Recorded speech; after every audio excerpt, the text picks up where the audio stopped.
Morning, beautiful. Lovely to see you. It's a beautiful, beautiful summer morning. Let me show you the world. There it is. We had a southerly come over yesterday, Saturday actually, brought some rain, which is beautiful. And we have these gorgeous skies. And I don't really need to say much, do I? Aren't they beautiful? I love these huge patterns. Hi, Linda. Look at this. Get ready for some sunstrike. Hi, Shri. Hi, Sophia. Lovely to see you. Just showing off the world because the world is beautiful. Morning, Heather. Here we go. Sharon, good morning. Man, you're all awake on a Sunday, except if you're in Australia or Asia, and then it's probably Monday. This is what's happening here. I'm sorry for all the bright light. I mean, it's sunshine. What am I going to say? But we have neurines. That's a bit better. They're beautiful. They smell delicious. And they're out. It's the season of neurines. They always get chewed. There are always these little bugs that say, neurines, let us come and eat them. But they're gorgeous. So this is our beauty. And you can see, let's go for a little walk around. You can see it is not autumn yet, okay, but it sort of feels like it this morning because it's a bit cooler. The sun's beautiful. You can see the light through the foliage of the ginkgo tree. And see there are more neurines coming up here. And, gosh, it's such a beautiful morning. That's me waving at you, the shadow. And over there in the circle garden, you can see there's masses of flowers coming up. Let me just show you so it's really obvious. See, there they are, all the sprouts, and there's a big cluster of white ones in the middle. So it's going to be, as usual, spectacular. What else can you see today? That's a pretty view. So it's a lovely morning, and I'm very grateful to share it with you. Right, let's talk about criticism, actually, because we ended up talking about that last week. We were talking a lot about knowing who you are, and being able to know that enough that when people complain about you being you, it doesn't matter. It bounces off, right? And somebody made a comment about having to apologise for being themselves, and I thought, oh my God, I remember that. And it's one of those things that I don't remember anymore, right? It's not who I am now to feel like I have to apologise for being me, but I sure did. And so I thought, let's talk about that. And I thought, knowing who I am now and what I experience now and what's true for me now, what would I say to myself, to you, if that's a thing for you, that you feel like you have to apologise for breathing in and out, for just existing, for, having an opinion, for being different, whatever.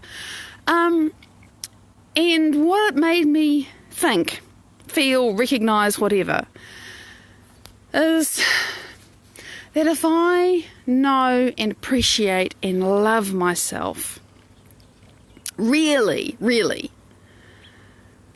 if I stop apologising for being who I am and I become so in love with who I am, then it's not going to matter the same way that those people don't love me, really, is what it boils down to. When people criticise, complain about you being you, it's because you scare them. Hi, Michael, great to see you. You scare them, some aspect of you threatens them, some aspect of you reminds them of their own fears and whatever. And so they criticise you to make you conform to their view of the world so they feel safer. My brain's today. I'm a little bit, my brain is not the most sharp today. Good morning, Faye. Lovely to see you.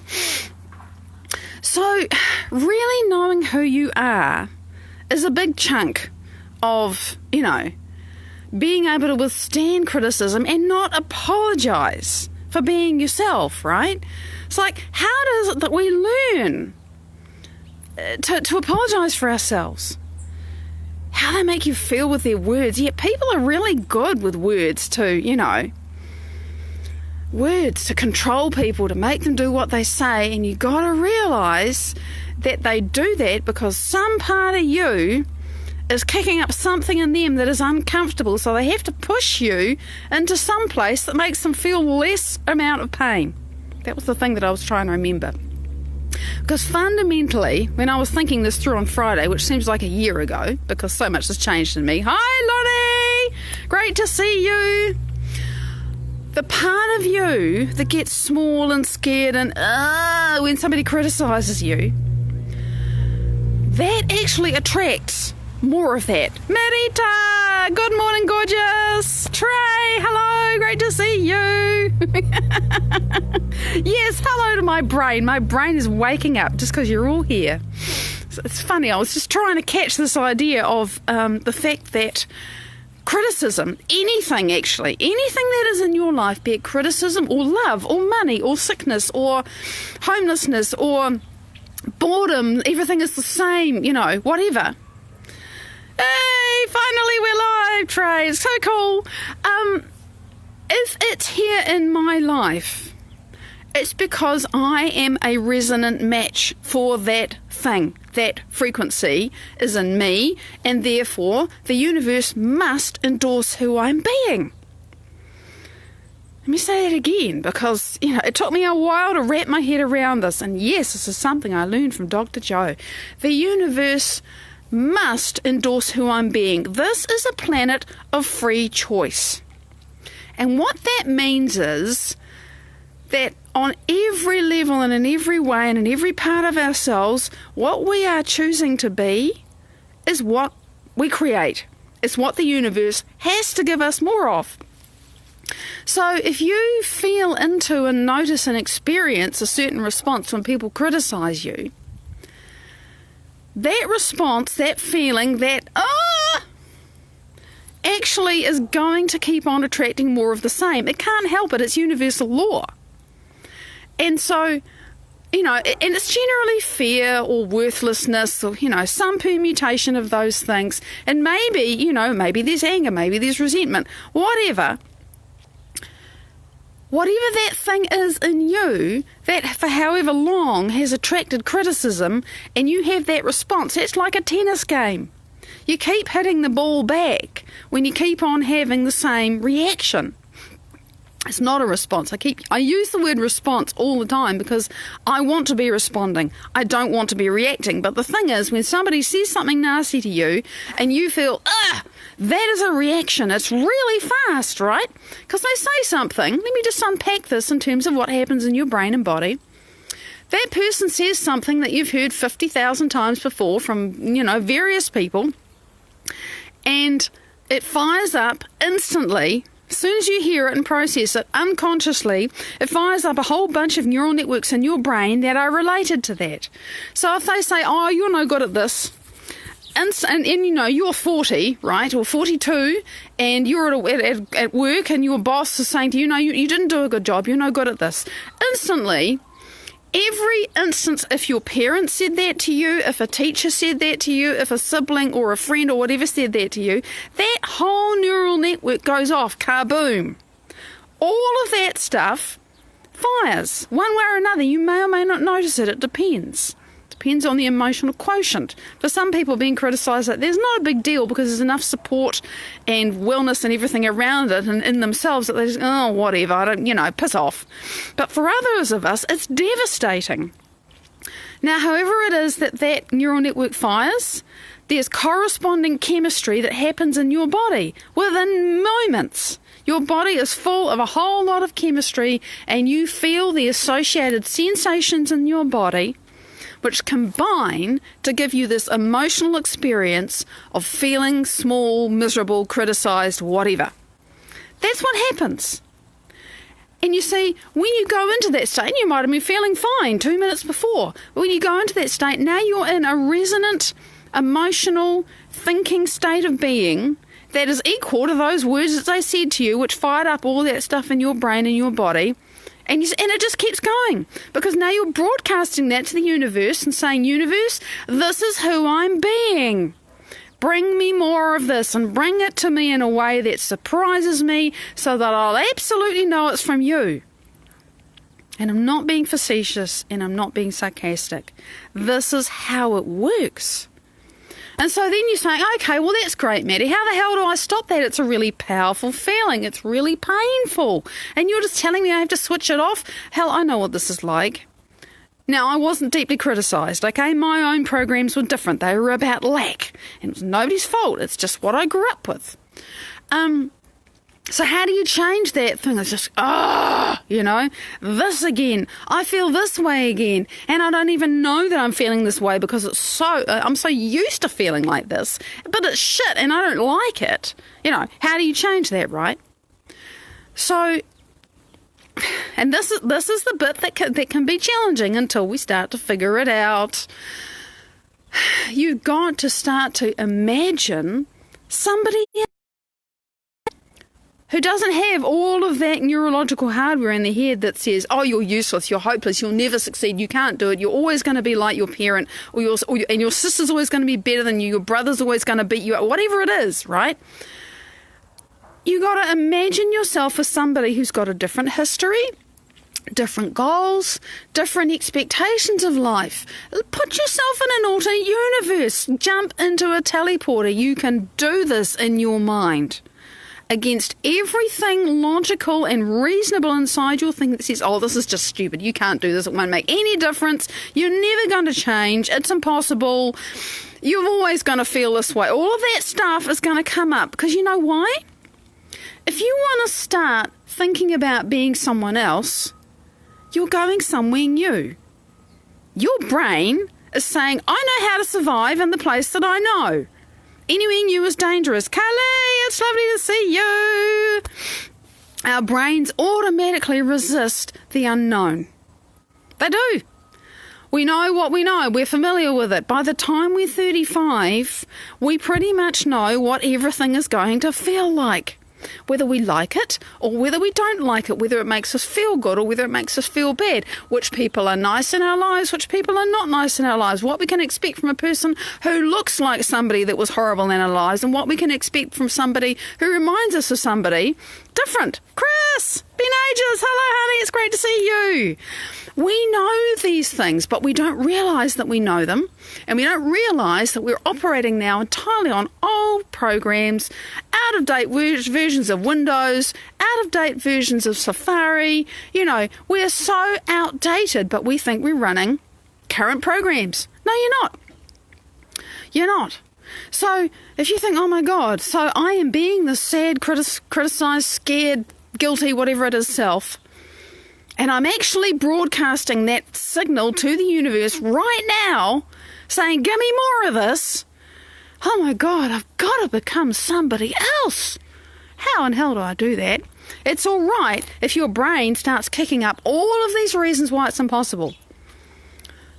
This is another thing I learned from Dr. Joe, which is funny. It's not a thing that was a really, really big thing for me, but it was for him, and I think it's massive for a lot of people to realise. This is the most important thing I ever figured out. Just because I have a thought doesn't mean it's true. Just because there's bullshit going on in your head about you can't become a different person, it's not possible. Your mother said you're always going to be like this. Who are you to uncensor yourself and stop apologising for being who you are? Who are you to even imagine that? Just because all of that goes on in your head doesn't mean it's true. Does not mean it's true. You get to be the mind and say, excuse me, thank you for sharing, shut up. I'm going to do this anyway, even if I only do it for 2 minutes. I'm going to imagine myself as somebody who doesn't apologise for breathing in and out. And you notice there's a certain degree of passion and determination about that. You're going to have to connect with that part of yourself. The part of you that rises up and says, enough! This is how change happens. This is how we create change. We actually have to become really determined. And that can happen right inside really difficult circumstances, deep challenge, thinking, oh shit, I don't know how this is going to change. I'm surrounded by difficult people. I don't have the money to move to a new job or a new house or a new husband or whatever. All of that, none of that stops you from becoming a different person inside your head and then practicing being that person. And if you're really used to being criticised and made to feel small, after the first time you manage to get over your internal hurdle and just begin to imagine and create and conceptualize what it might be like to feel really good in yourself.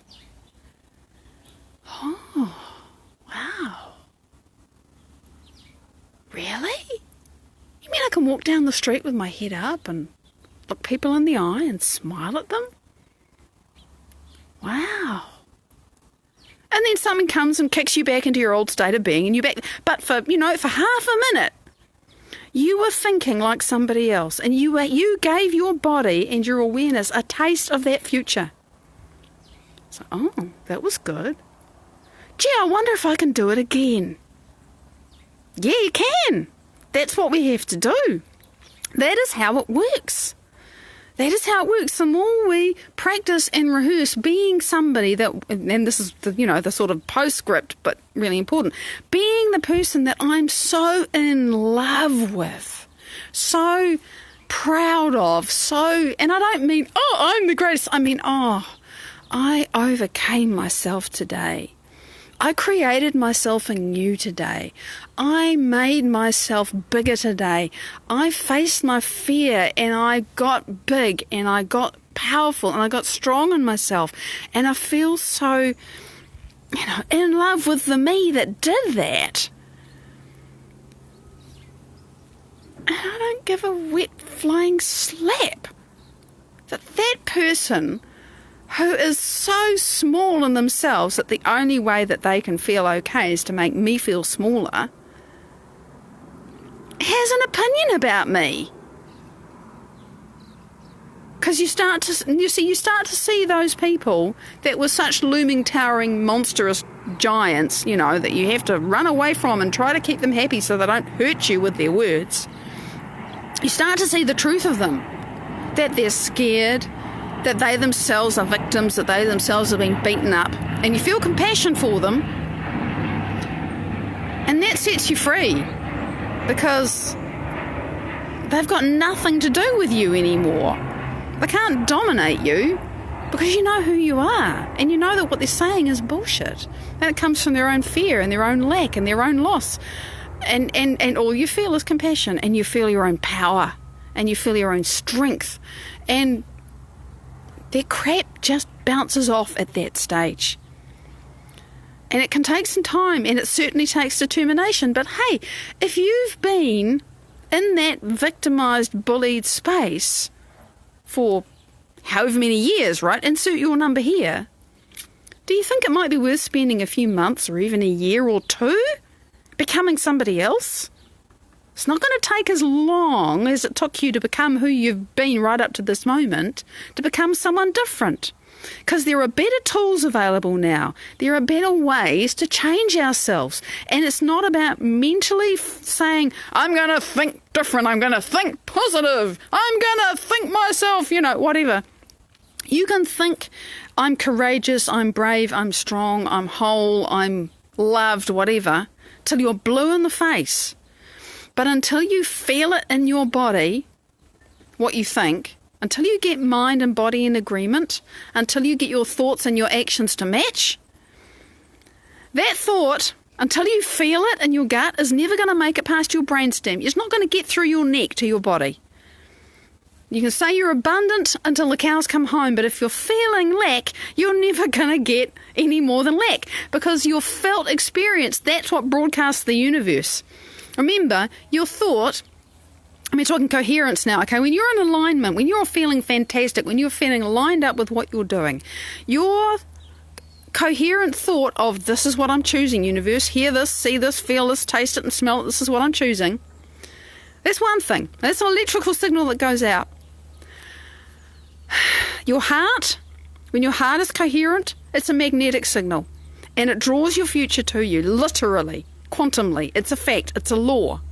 It's 50,000 times stronger than the signal of your brain.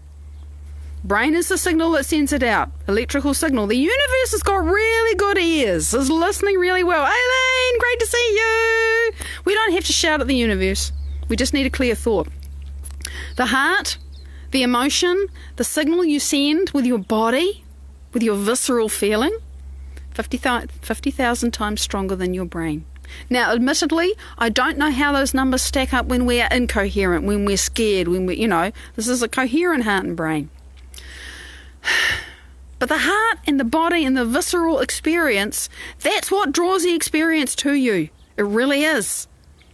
So you got to think it, and then you got to practice feeling it. You got to become this person who's in love with who they are and the life they're living. And let me tell you, it's taken me some time, and I'm still doing it. It's taken practice, because being in love with life was like, are you kidding me? I'm a lot more in love with my life now than I've ever been my entire life. I've been in my body 53 years. And it's really only started to become amazing in about the last year. But, it's been a process. I've been growing, I've been learning, I've been changing. It's been more than that. But like most of you know, when I first connected with the work of Dr. Joe Dispenza, and I sort of became a dedicated student pretty fast because I had some amazing experiences. That's just been the ride of a lifetime. It's just amazing.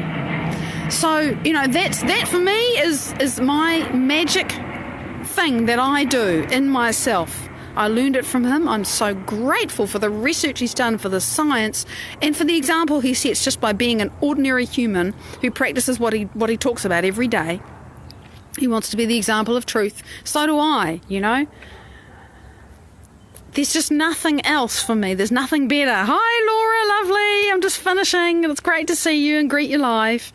So, criticism, the answer to that is to become the person who can't even remember being criticised, because you've created yourself differently and you love the self you've created. So that's what I wanted to say. Quick note, remember, soon, don't know exactly when, this Maddie Schaefer profile is going to turn into a Maddie Schaefer page. It's getting big. I've got to make space for growth. Charlotte, it's lovely to see you, honey. I'm just saying goodbye.